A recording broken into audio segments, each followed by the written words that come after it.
Hey everyone, Michael Alm here. So this week, I'm installing a seamless backdrop into my garage. I am not a photographer, I am a woodworker, and I find myself photographing my furniture a ton for promotional purposes, for YouTube thumbnails, and I've been wanting this for a while. If you have a small space like a garage, a basement, an unused guest room, or something like that, where you can hang stuff from the ceiling, hang stuff from the walls, you can totally install this. This is not very expensive, it's not very hard to install, and I'm gonna show you how. All the products mentioned in this video are listed down below with affiliate links. Those affiliate links help support my channel. Also, this video is divided into two separate sections. The first is on how to install the seamless, and the second is on how to use it. I'm gonna cover a bunch of lighting tips and tricks and ways to use the seamless that you may not have thought of before. So stick around till the end of the video, and let's get started.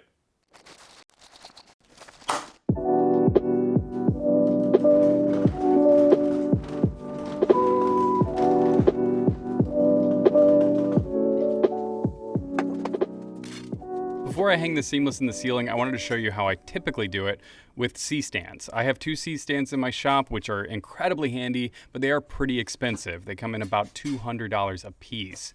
And then I can bring in my seamless roll. I have to keep it boxed up to keep it clean. This is the Super White by Savage Widetone. It's 107 inches long by 36 feet. And that's quite a bit of paper to wrangle. I mean, it's not super heavy, but it is pretty awkward.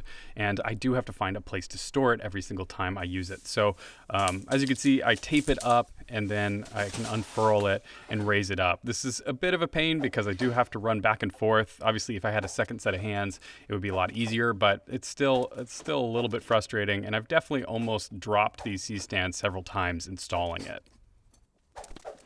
The other negative about installing it this way is it can just unfurl completely if you go too quickly, if you don't have enough paper on the roll, so you gotta be really careful about that.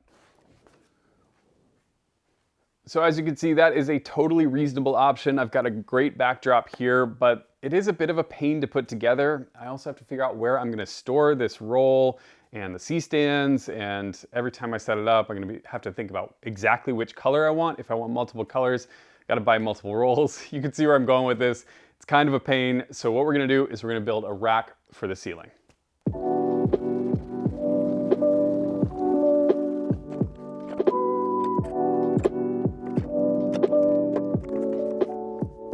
So I bought this kit off of the B&H website. I looked through loads of different kits for the ones with the best reviews. As far as I can tell, a lot of different companies sell this exact same kit under different names and for different prices. And this was the best deal that I could find. Again, this will be listed in the link down below.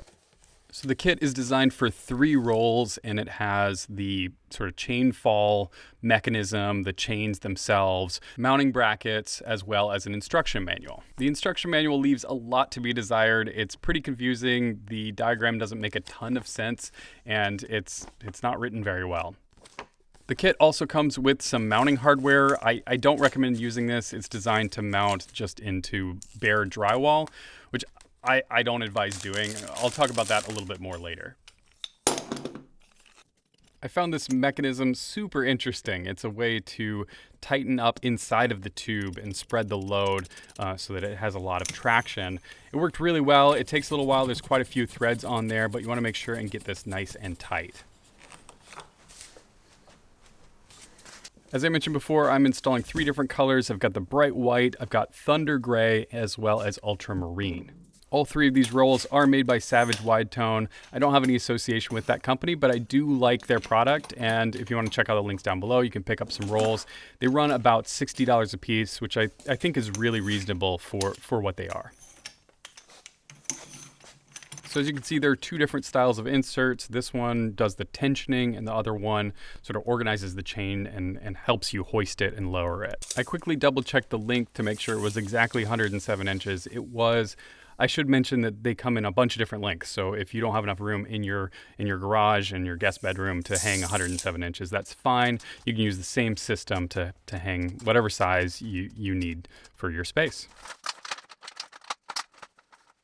Since I'm hanging it in my garage, there's definitely some obstacles, and the main one is the garage door track. Now, I've solved this issue before with my light fixtures. You can see I ran a 2x4 across, and that way I can raise and lower my garage door and they don't get in the way at all.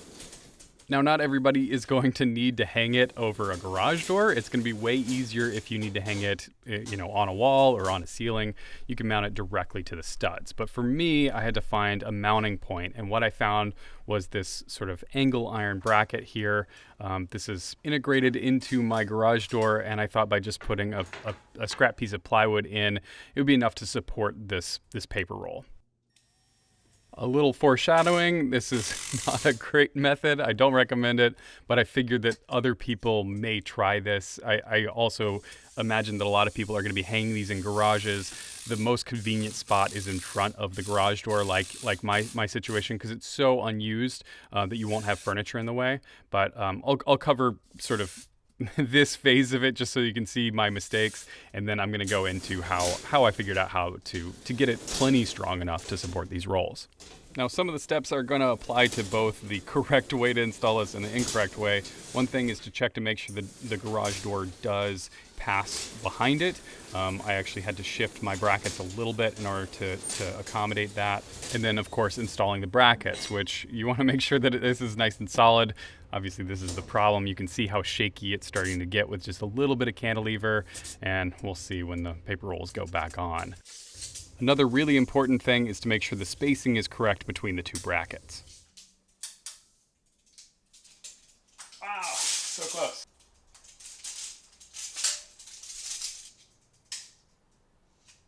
Yes!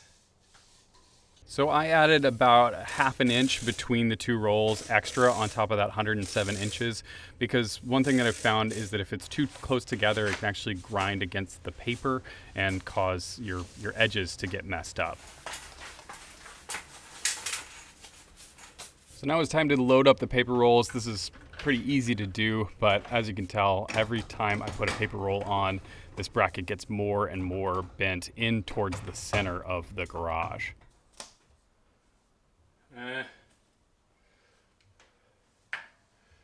As badly as I wanted this to work, it was just not acceptable, and I felt like it was going to continue to bend. It was really wobbly, and I needed to find a different solution.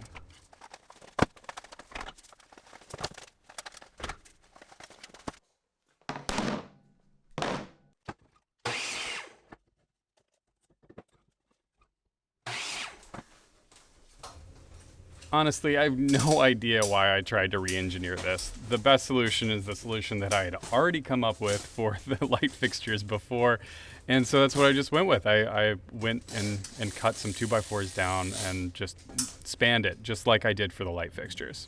Now, I have exposed rafters, and so I just tied it directly into the rafters. If you don't have exposed rafters, you could totally mount a 2x4 to the ceiling along the stud and then drill this stud in.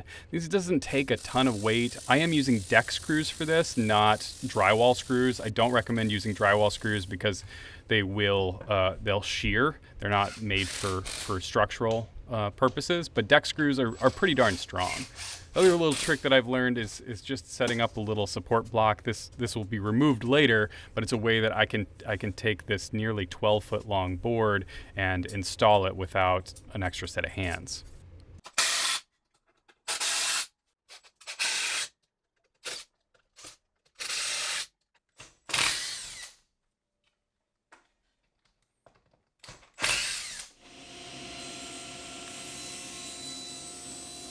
I just went ahead and cut a couple pieces of plywood that are a little bit wider than those brackets, and this just makes things way simpler. These are going to be attached directly to that stud, and it's just a way easier solution. One thing that I will say for those of you who are not going to do this method of installation, which I imagine is quite a few of you out there, you can just mount it to the wall or the ceiling, but I do recommend putting a scrap piece of plywood that sort of spans 2 studs across it, because there's a very little chance that where you want this to be hung is going to be right where your studs are in your wall. So it's a really easy way to do it, is to just mount some plywood to your wall or your ceiling and then screw the brackets in there, because that way you can just basically set them anywhere you want.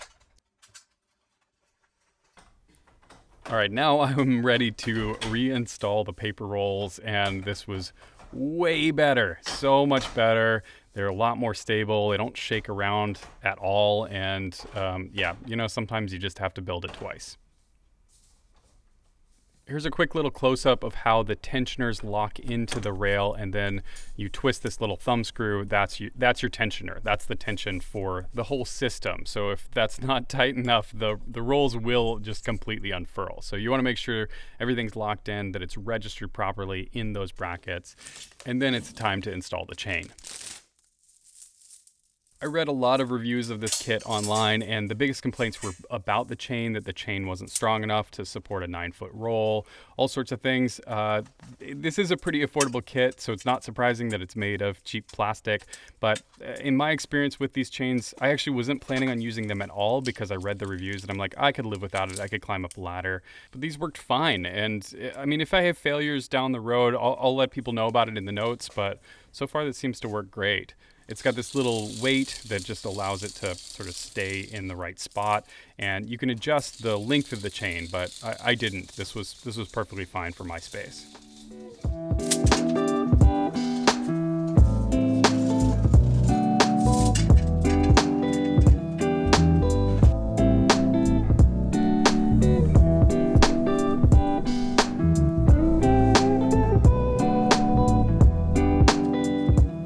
I was ready to test out the rolls. The main thing is to just release them. Other thing that I did was I made sure and cranked down on the tensioner as well as that star knob because I didn't want it to slide around at all. Again, they can completely unfurl if you're not careful. The initial tests went great, really no issues. One thing is the paper still needs time to relax, like I said. And I had to assist it a little bit just to make sure that it stays on track. I'll probably continue to have to do that just to make sure that it doesn't get off at all. The last little thing to do is to find a home for these chains. I don't want them hanging out in the middle of my space, so I just put a hook into my wall.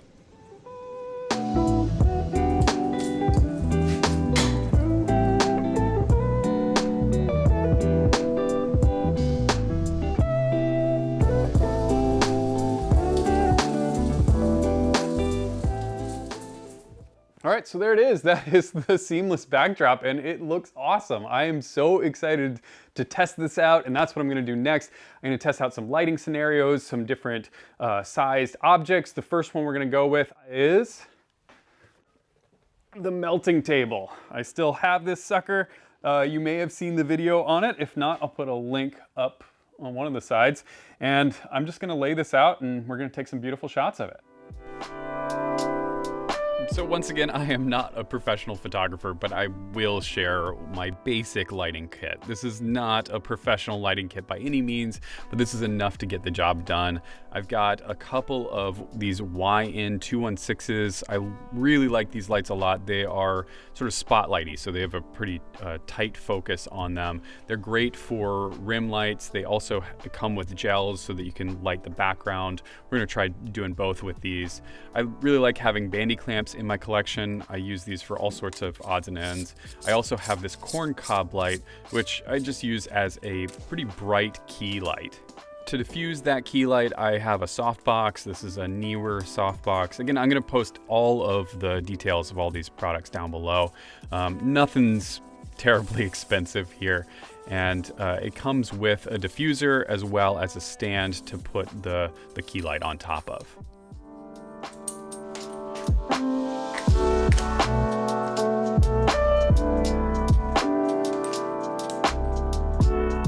The YN216s take standard Sony f-style batteries. You do have to buy those separately. The other cool thing is that they are bicolor, so they can be either warm or cool. You can mix the two, and you have a lot of control over the dimmability of them.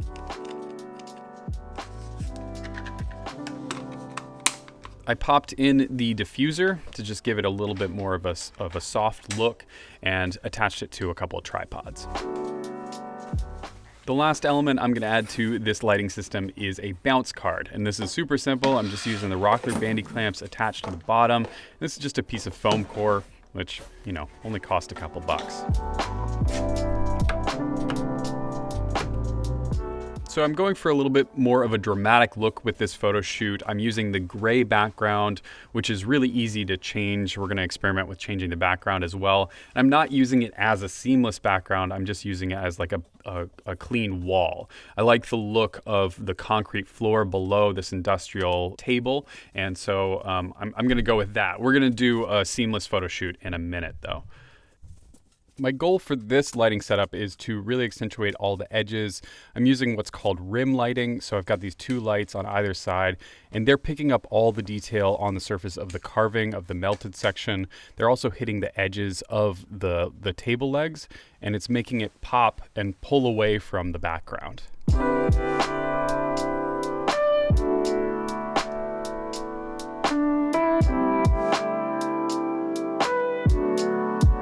And so you can see what those rim lights are doing. Here's it without the key light on. You can see how much it brings out the texture in the piece.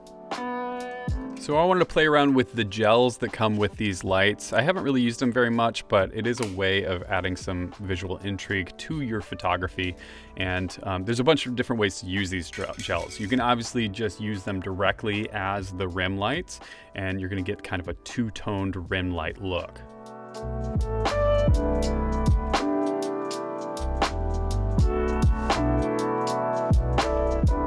The other way that you can use these lights with gels on them is to recolor your background. This is the cool thing about Seamless, is that you're not actually limited to the colors that you buy.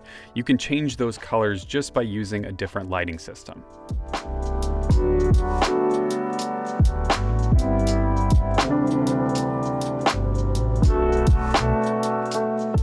So now let's change it up a bit and set up a whole different look using different lighting system and a different backdrop.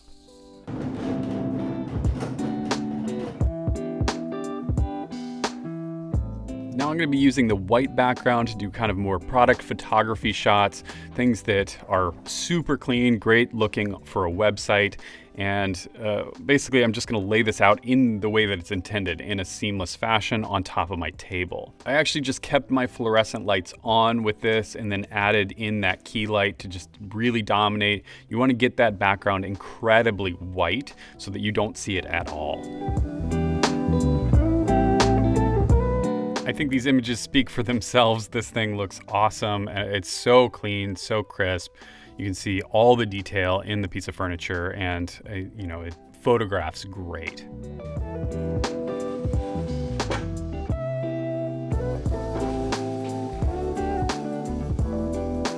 Now another option for this kind of background is to add in a turntable.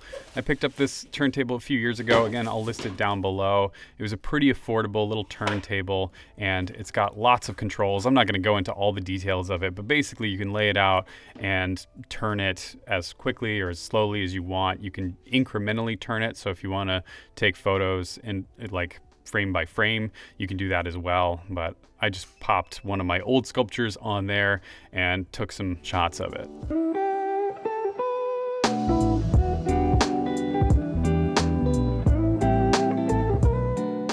While I had the turntable out, I figured I would give a couple other objects a go. This is a pocket knife made by Florian DIY out of pattern plywood. It's absolutely stunning, as well as this Hillview wood and metal bi-square, which I carry with me every single day.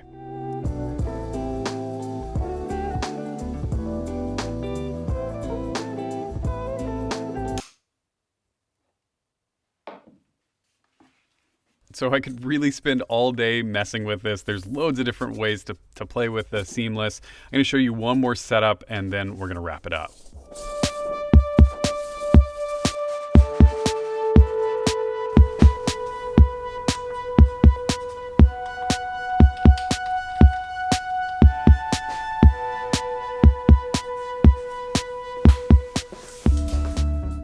And there you go. Just like that, with one light fixture there and the ambient light in the room, I've got my talking head set up. So this is so awesome. I'm thrilled to have this in my shop. It cost me about $250 total for all the gear, all the paper rolls and everything, and I'd say that's pretty darn good. There's other things that you can do with Seamless that I haven't mentioned, things like green screen. You can buy green screen rolls for these. Also, it makes a great projection screen. The white screen especially, I can project movies on, and I plan on doing that, treating this space like a movie theater. hopefully I've helped you out there, and if you got any questions, ask them in the comments down below. As always, big thank you to my Patreon supporters, and I will catch you on the next one. Bye.